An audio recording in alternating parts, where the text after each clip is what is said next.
My name is Jessica Crunkleton. I'm an EMDRIA approved EMDR trainer, EMDR consultant, licensed marriage and family therapist, licensed clinical professional counselor, and a whole bunch of other stuff.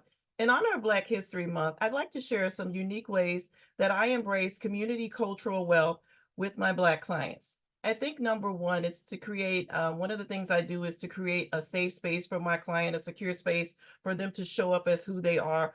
And the way that I do that, one of the important ways is that I show up as who I am. So when they meet me, they see me with my braids, they see me with my big glasses. I speak in Ebonics sometimes because that's just who I am.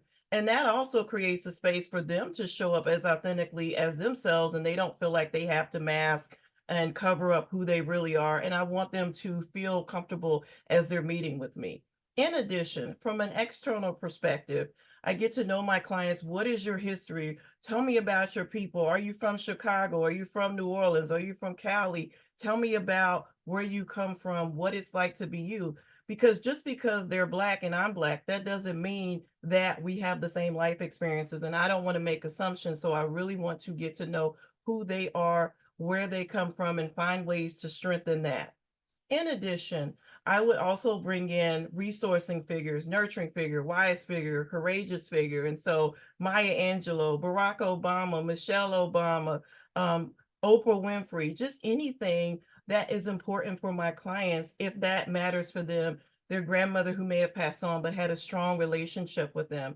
Also, I bring in music. So gospel music, rap music, lyrically, a lot of these things is what held the Black community together and helped us to get through some very difficult times.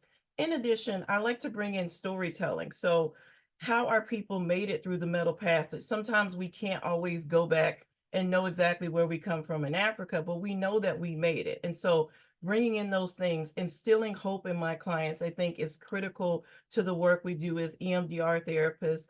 And also, as we're processing, really helping them to embrace who they are and find ways to feel empowered and not feel like, oh, because I'm Black, that doesn't mean I can't accomplish this or that. We have so many rich resources from our community and things to say, yes, we can. And so we talk about them, we embrace them, and I just show up and support my clients. Thank you.